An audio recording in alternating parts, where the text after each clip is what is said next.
It's that time again. Hallyu Highlights, your weekly scoop on everything hot in Korean entertainment.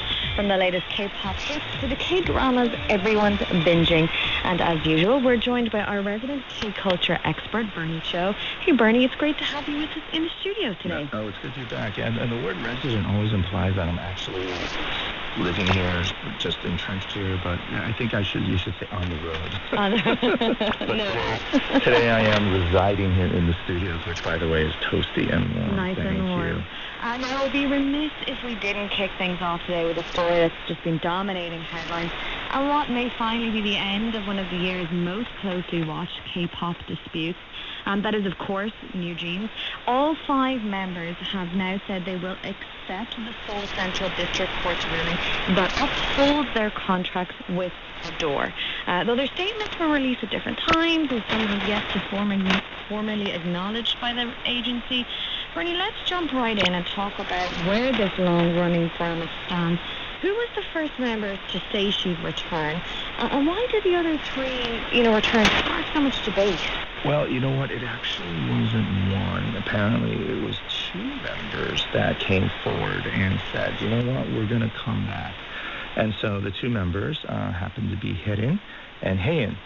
And so they informed Adore, and, they went through the motions of consulting with, various people in the inner circles. And so for whatever reason, Adore said, you know what, they can come back. Okay. And then soon afterwards, the other 3 members stepped forward, Danielle, Minji, and Honey.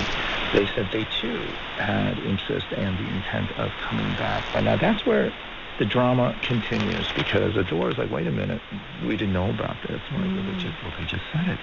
And so, there have been rumblings that the decision to come back to Adore, which I believe was kind of the whole point of all of this legal wrangling, for whatever reason, Adore said, we need to check. Last time I checked, if you say you want to come back, that's kind of saying you're coming back. But apparently, and again, rumored and the drama has not died down yet, these 3 ladies, they come back, actually, apparently, supposedly, reportedly, had some strings attached. Whether it's true or not, we don't know, because there was a lot of back and forth, not just in the courts, but more importantly, the court of public opinion. But in this case, there was a lot of speculation as to what those terms and conditions were. Rumored, and I can't put that out enough, is that, again, apparently 3 of the members asked that their former CEO, Min Hee-jin, be in some way, shape, or form reinstated. We know that's not going to happen. And then the other rumored stipulation on them coming back was that any and all sort of claims against these 3 members, from a legal standpoint, whether, Adore wants to go after those damages or anything of that nature, just any and all claims and potential charges just be dropped, which, I think is a reasonable ask, but it's a lot to ask. And so we don't know if Adore has fully accepted having all 5 members coming back together. And what makes it a slightly more complicated is Min Hee-jin has also stepped up and stepped forward and provided some statements and comments which have not necessarily made the situation better and may not be perhaps worse. However, she, as obviously the woman who was in charge of not only discovering but developing and debuting this band, she A, accepted the court decision, B, she tried to be as respectful as possible by saying she accepted the decision. But then, again, because of her close personal attachment and investment in this particular band, she put out there that she wants to see New Jeans continue as a 5-member band. Now, it's interesting she put that out there, because if we look at the history of K-pop, often when there is strife and turmoil on bands breaking up, leaving, coming back together, in many instances the bands don't always come back with all the members. Original members, right. So for her to put that out there obviously created a little bit more heat, maybe a little bit more smoke. Hopefully it won't start a fire, but the point is there's a lot of buzz. And then just details of how all these decisions and announcements. One of the details that I thought was pleasantly amusing, not that any of what the women went through was in any way, shape, or form or funny, but, one of the reasons cited for the delayed announcement by the other 3 members was they mentioned that one of the members was laying low, but is in all places Antarctica. I mean, if you're going to hide and relax, I get it, That sounds like the perfect spot. Going, off the grid, off the road a bit, going a little countryside to recharge your batteries. That part I get, but Antarctica, interesting choice.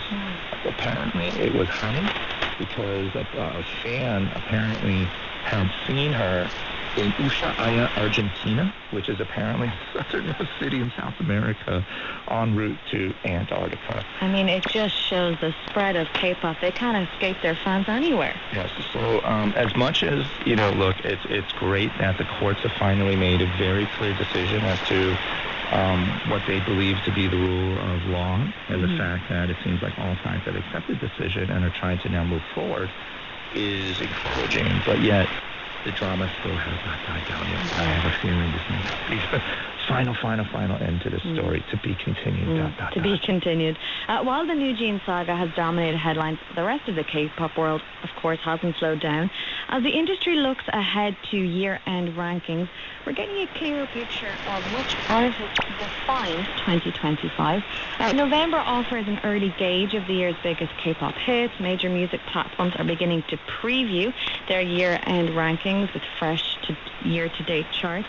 And leading the way is YouTube Music, which has released its list of the 50 most streamed male and female K-pop artists so far this year.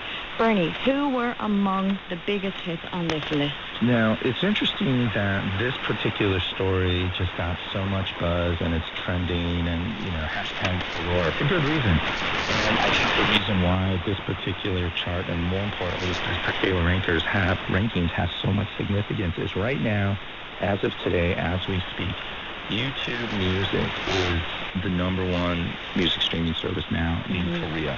It took years for them to get there, but they are now most definitely, definitively, the de facto number one music service now in Korea.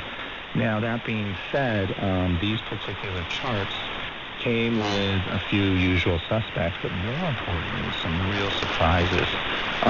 And fortunately, somebody online was kind enough to split these rankings into male and female idols. One of the things, I'm going to start with the ladies. Okay, ladies first. Ladies first, thank you. And then more importantly, actually, a large part has to do with the fact that not one, not two, but three of the biggest nominees for the upcoming Grammy Awards happen to be the ladies of K-pop. And so, I'm just going to work my way right up through the list. Whether it was Blackpink or the individual efforts of Blackpink, it came as no surprise that they ranked very high. For instance, in 9th place was Lisa of Blackpink. Coming in strong at number 6 was Jennie of Blackpink. And no surprise, so it was number 2 was Rosé of Blackpink. That begs the question, who came in at number 1? It was, drum machine roll please, Huntrix, by a wide margin.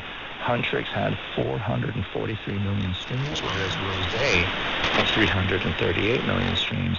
Now, what really surprised me was Cat's Eye. The rookie group came in with 224 million streams, was good enough, strong enough to land them in 4th place. So for this year, Cat's Eye actually outranked Blackpink. What an achievement. That to me was a pleasant surprise. The other surprise for me was Cat's Eye right now is considered the number one 5th generation girl group. But based in Korea, Baby Monster, another 5th gen girl group from Korea, they came in at number 11. So that was a pleasant surprise. Shifting gears and moving over towards the male list, the K-pop men's list. We can't call them boys anymore because all of them are easily over the age of 18 and then some. But it was really interesting to see that, obviously the BTS members individually and collectively as a group did very well. But BTS only landed at number 3. Now, we got to give them some credit, maybe a little bit some flack, because, technically they were not active. Right. But they still came in very strong at number 3 with 238 million streams. It begs the question, who came in ahead of them? Stray Kids with a contest of 325 million streams. But again, going back to K-pop Demon Hunters, the Saja Boys ranked number 1 as the most streamed K-pop male idols on YouTube for 2K25 with nearly 400 million streams. So well done. what was interesting for me, and I think this is a really good preview for 2026, because as we mentioned, they will be making a comeback stage at Coachella next year. Big Bang came in at number 7, which is very encouraging. And G-Dragon didn't do so shabby himself. He came in 11th place. And Taeyong, his other Big Bang member, came in strong at 18. So a nice little preview and build-up for 2026. But again, the story of the year, number 1 for the men, Saja Boys, and number 1 for the women, Huntrix. K-pop hunters. Moving on to our next topic now. In just a short time since their August 18th debut, fifth-generation boy group Quartus has quickly become a fixture on radio, TV, and music charts across Korea, Japan, and beyond. They've already logged some really impressive milestones with their debut. Bernie, what standout achievements should we be highlighting so far? Again, it's been exactly to the day 3 months since their debut. Today happens to be November 18th. So August 18th, and my goodness, what they've been able to accomplish in 3 months. They don't even have a year under their belt yet. And again, these are the records that they have established. And again, 3 months out. This usually takes most bands a year. They did this in 3 months. The first thing is, hands down, without a doubt, they were the number 1 best-selling rookie act of the year, with nearly 1 million units sold for their debut album. That is incredible. It's, by the way, if you haven't bought it yet, it's entitled Color Outside the Lines. So they're killing it on the compact disc physical music sales, nearly 1 million. But it's not just in the physical space. When you look at the digital space, already, as of mid-October, they have already over 100 million cumulative streams on Spotify. 2 of their singles alone have 50 million streams. And again, I can't emphasize enough, just 3 months out, among all the rookie groups, they have now the most followers on TikTok, YouTube, and Instagram. So impressive. And then they've got a lot of momentum going on right now. Right, well, this begs the question, if this is what they've been able to achieve in 3 months, what's next? Well, over the past few weeks, they have been incredibly active in Japan. Not only were they on Spotify Japan's daily viral songs chart, number 1 for 5 consecutive days from September 11th through the 14th. They have been working Japanese media, whether it's radio, whether it's TV, whether it's chart shows, whether it's showcases. And so right now, I mean, the phones and the mouses are just clicking and ringing off the hook right now. And again, I love nothing more when I read the Korean press when they always talk about love calls.